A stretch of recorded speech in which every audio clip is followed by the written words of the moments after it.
Welcome back to my channel. In the very center of Vienna stands a palace that was ruled much of Europe. Emperors rose and fell behind its walls. Monarchs shaped the fate of nations in its halls. And today, it remains one of the greatest historical complexes on the continent. This is the magnificent Hofburg Palace. For more than 6 centuries, the Hofburg was the political heart of the powerful House of Habsburg. From here, emperors governed the vast Habsburg Empire and later the Austro-Hungarian Empire. But the Hofburg is not just one palace. It is a vast architectural city within a city built, expanded, and transformed by generations of rulers. Today, we will explore its origins, its remarkable architecture, and the dramatic events that unfold within its walls. Part 1. Historical Background. The story of the Hofburg starts in the 13th century. Around 1275, King Otto II of Bohemia began constructing a fortified medieval castle on this side to strengthen control over the Austrian lands. By 1279, the area was already documented as a seat of government for the Dukes of Austria. When the Habsburgs came to power, they made the Hofburg their principal winter residence. From 1438 to 1806, it served as the seat of the Habsburg Holy Roman Emperors. After the dissolution of the Holy Roman Emperor in 1806, it became the official residence of the Emperors of Austria until the end of the monarchy in 1918. Each ruler expanded and modernized the palace according to the architectural tastes and political needs of their time. What began as a simple defensive stronghold grew into an enormous complex covering over 240,000 square meters with 18 wings, 19 courtyards, and more than 2,600 rooms.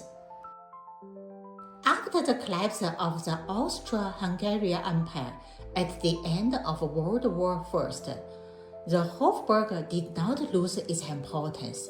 Since 1946, it has hosted the offices and residence of the President of the Republic of Austria. Parts of it are also used by government ministries and international organizations. Today, it welcomes millions of visitors through its museums, the Spanish Riding School, and numerous cultural events, a perfect symbol of continuity from monarchy to modern democracy.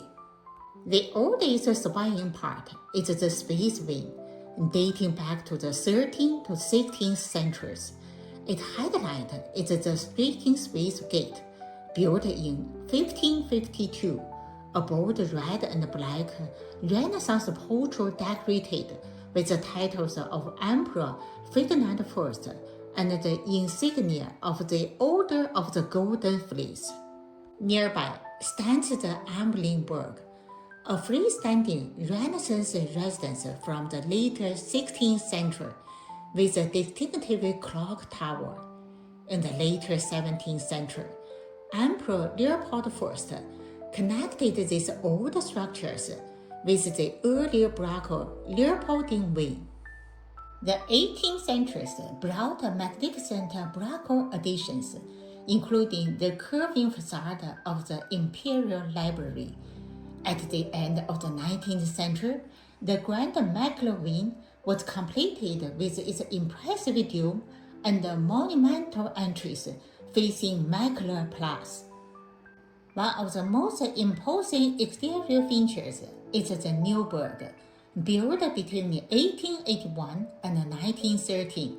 In Neo-Baroque style, it forms a sweeping crescent along Heroes Square. framed by monumental queen-string statues of Prince Eugene of Savoy and Archduke Charles. The entire complex is linked by elegant courtyards, ornate gates, fountains, and statues that celebrate Habsburg achievements.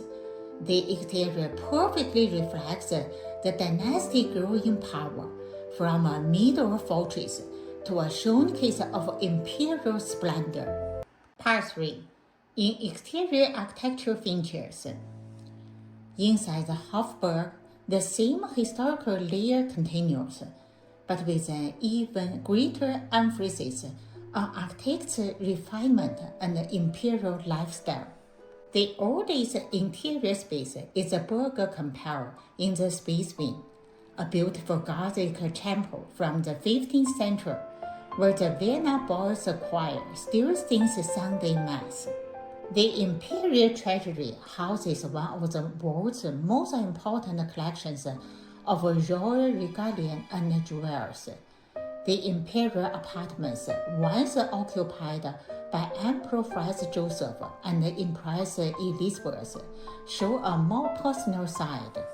Elegant yet relatively restrained rooms with silk wall coverings, crystal chandeliers, and functional furniture that contrast with the more lavish summer palace at Schönbrunn.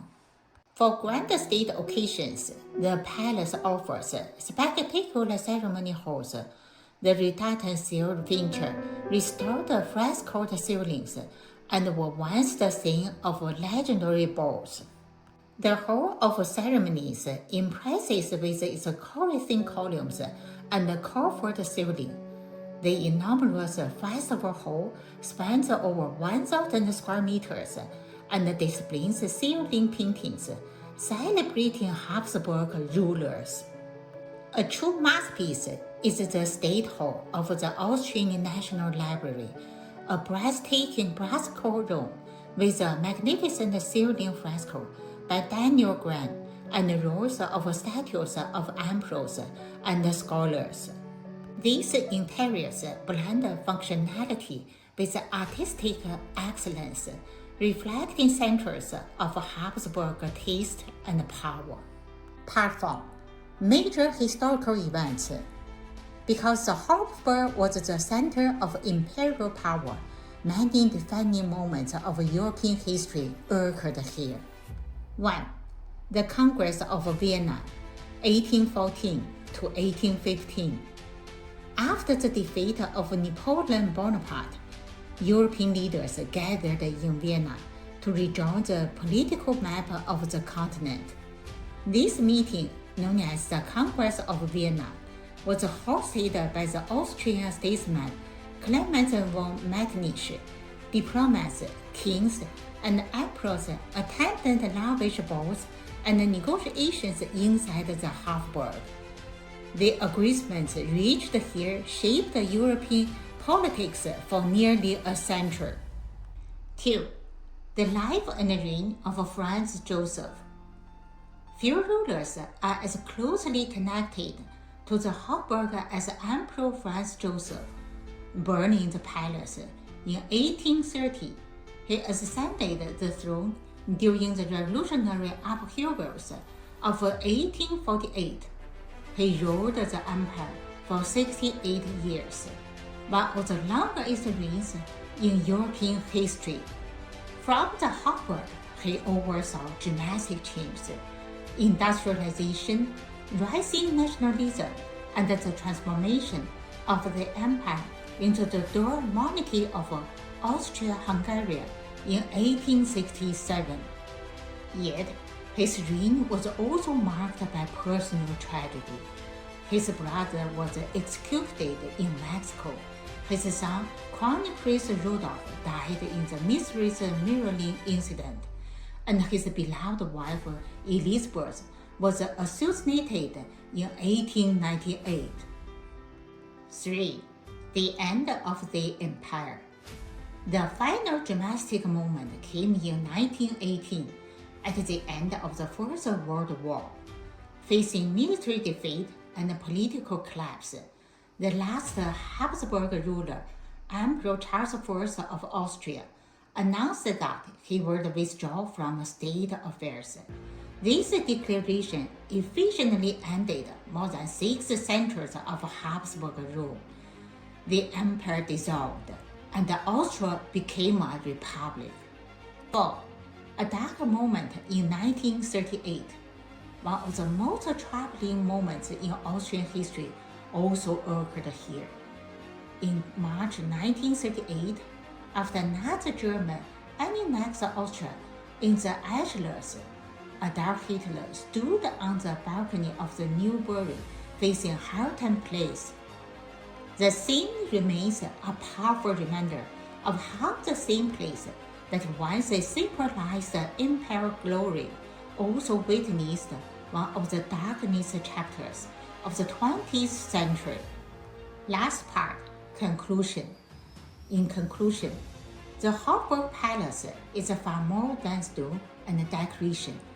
It is a living witness to over 700 years of European history, from medieval fortress to imperial heart, and from a monarchy to modern republic.